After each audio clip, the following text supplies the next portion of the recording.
Today I am celebrating Ayaan Hirsi Ali, a woman who escaped to the West from her Islamic background, where she was subjugated by a, a very explicit and profound patriarchy. It seems unusual that so many of the people who lament the state of the patriarchy as it's commonly understood in the Western world, and yet seem very hesitant to criticise the outlandishly patriarchal system of the Islamic world. Now, I have many friends who are Muslims. I worked for years as an English teacher with a lot of Muslim people who I deeply love. I could give personal thanks to people like Jafir, and there are too many others to name. People that came from Jordan, from Saudi Arabia, and from many places throughout the Muslim world. And it presented me with some very interesting opportunities to get to understand this culture a little bit better. For example, you had all these young men who were visiting England and having a great time and wearing clothes that they would never normally wear at home, and getting to go out and see things, go to pubs and go to places that they would never have normally got to visit back home. And it was quite amazing to me to find that, very often they could be out at a party with a load of foreign students on the weekend having a great time. Their dad could call up, and in a moment they were home. From hundreds of miles away, they could hear their father's voice who would say, "Go home," and they would go home. Now, as a young, rebellious white European, I used to find that astounding. That my dad would call me from the other side of the world and that I would dutifully turn around and go home if he told me to. That would never have happened in my life.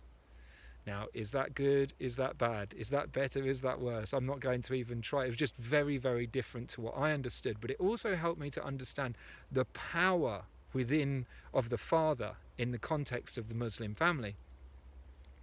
Now, that is extended to the mullahs, to the imams.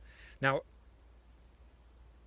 a couple of people shared very interesting stories with me where their fathers had gone up against the local imam who had been trying to exert his power in a dogmatic way to his congregation, and their fathers challenged him and say, "No, you are a servant of God and you are a servant of the people, and you do not have power to start telling us what to do."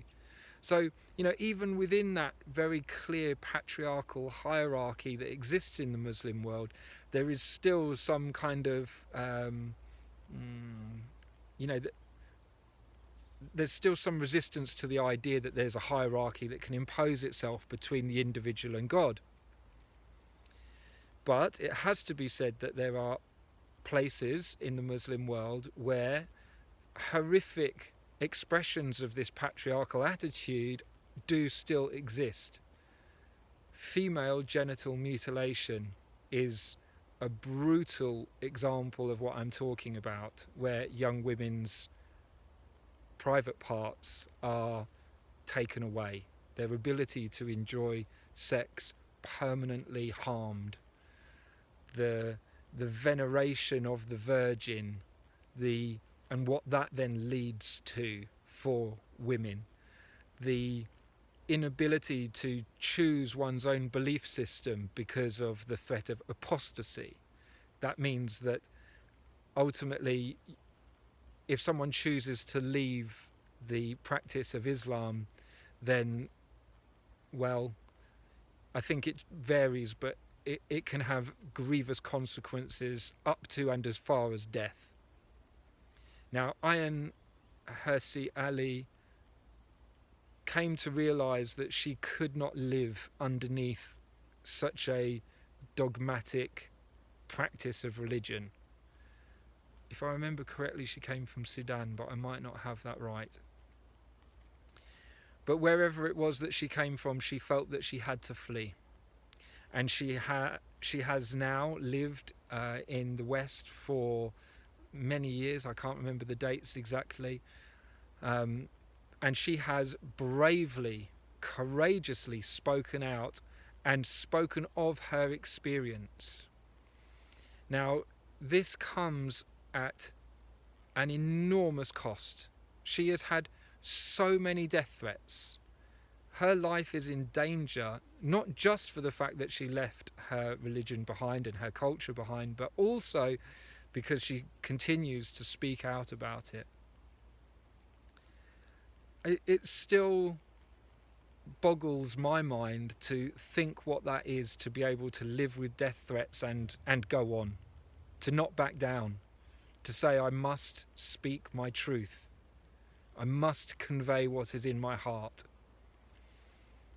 And for that reason, if nothing else, I am choosing to honour the life of Ayaan Hirsi Ali, someone who has spoken clearly and explicitly about the travails of her life, the troubles and her opinions of her experience, what is personally her experience, and I believe should be honoured and venerated. So, a moment's silence for the life of Ayaan Hirsi Ali.